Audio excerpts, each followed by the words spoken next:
Well, it's sold out everywhere, but I've managed to bag myself the hottest G-Shock of the year. Let's get into it!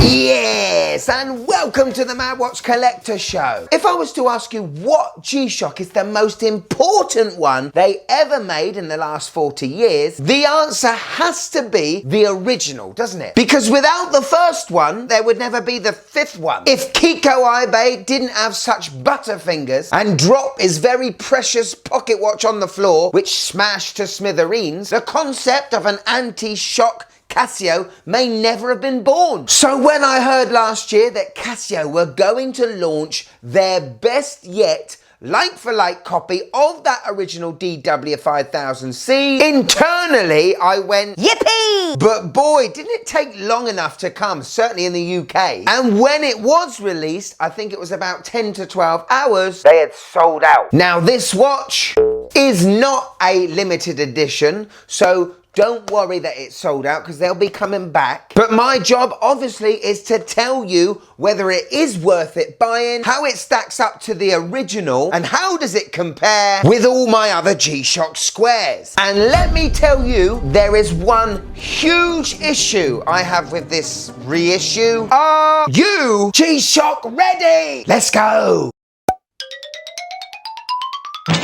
So yes, this beautiful watch comes in a very, I don't know, it's an underwhelming box. You know, there's no colour to it. I know they're looking at the environment these days, but seeing as it's the very first G-Shock reissue, I would have liked them to have taken a bit more time with it. It looks like they've forgotten to take it to the printers.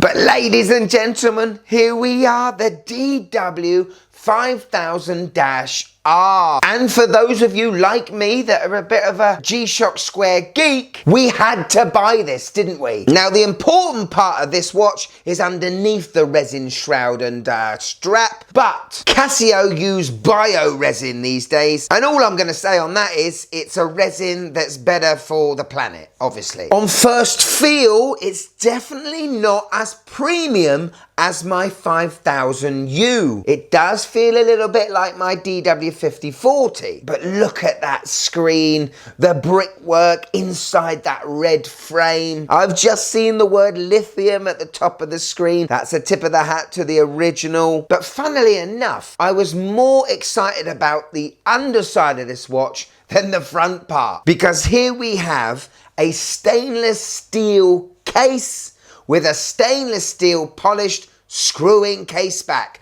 just like that original G. Very excited and very happy to see this shiny stainless steel case back, as well as the word Japan on it. Now, if you know your history about G-Shock, Kiko Ibe and the tough team developed and manufactured the first G-Shock at Casio Studios in Yamagata, Japan. To have an Origins reissue made in the same place as the original, that's, well, it gives me tingles. Looking at the resin strap, I can see these extra rectangular dimplets that I don't have on any other G-Shock strap. I don't know why they got rid of that, because it looks quite cool and to me looks quite sporty. The tang buckle is definitely something that we are used to, and it actually works well with the stainless steel case pack.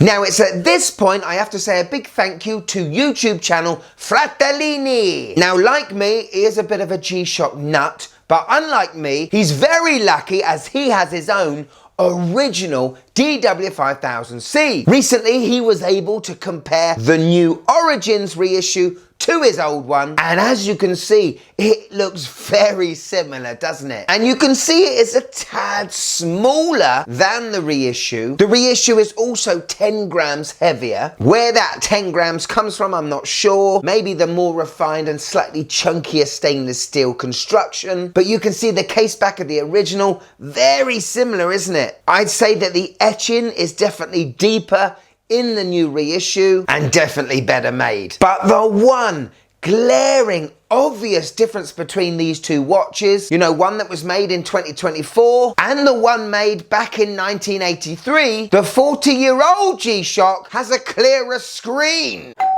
And this is the big issue I have with not only this watch, but several Casio releases over the last couple of years. When you look head on, the screen looks faded. What's the best angle to look at your watch? No angle. Yeah, I like to look at my watches head on, and if they're faded, I'm pretty peed off. Now, if it wasn't for channels like Fretellini, we wouldn't know just how good these screens were. Are we being fobbed off in 2025? There's no doubt that the backlight is probably better, but for the basic practicality of looking head on a watch, it should be one better for every year. So at least 40 times better. When I put these two watches side by side, which one looks more bolder? The 5610U. If I put it side by side, the GW5000U, which screen is bolder? The 5000U. And if I put this watch next to the DW5600, the basic G-Shock you can get for around 45, 50 pounds, which screen is bolder? The 5600. Now, I don't care how clear it is at different angles. I want a clear darn screen when I'm looking head on. What sort of maniac is trying to look at his watch at that angle? Could you just click that like button, please? It really helps the channel. Thank you. Anyway, let's go on to the features of this watch. Very basic, just like the original. The button configuration of the module is different to the original, purely probably because they just don't make that module anymore. Bottom left pusher is the mode.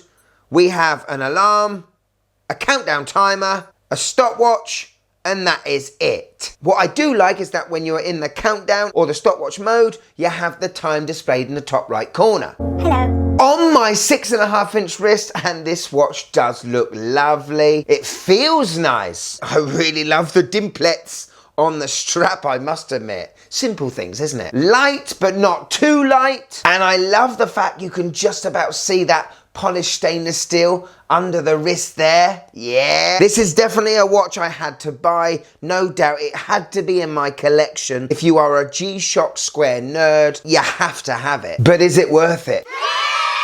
Okay, so a lot of people online have asked me this question. I own the 5610U. Why should I buy this watch when this watch is half the price and does more stuff? Good question. The 5610U right now, you can buy for just under £100. It does look very similar to the DW5000C. That's why it's so popular, but it is also solar powered with multi-band 6, so atomic timing, which means this watch will never go out of time. So why would you pay an extra 70 odd pounds for this one? It has less features, isn't solar powered. This will lose about 15 seconds a month. This watch is about 30 grams heavier than this one because the 5610 is predominantly made with resin. The only thing stainless steel are the pushers, screws, and the screwed in case back. With the 5000R, the shell of the watch is stainless steel, just like the original, as well as the screw-in polished caseback. It looks exactly the same as the original, and you can definitely feel the weight. This is a Japanese-made model, not only Japanese, but made in the same studios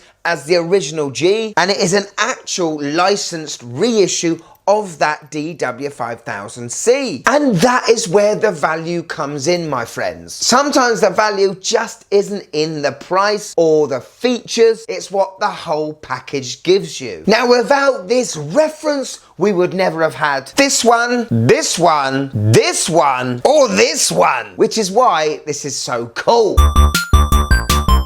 Yes, Casio Corner is back, and we have to say a big thank you today to Wrist Candy Gallery, because he is showing the best, moodiest picture I've ever seen of the A1100. One of my favourite Casios I have in my collection, fully stainless steel Casio. It's the Casio you wanted the A100 to feel like. A fantastic shot, my friend, and I'm glad you're enjoying your A1100. If you'd like to be on the next Casio Corner, all you gotta do, find me on Instagram here and tag me in one of your Casio posts, because who knows, next time the star of the show could be you.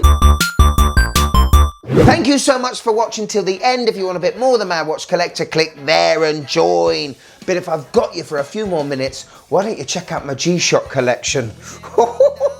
You will love it. You will be envious. You'll love it. Go on, click it. Click it. Click it.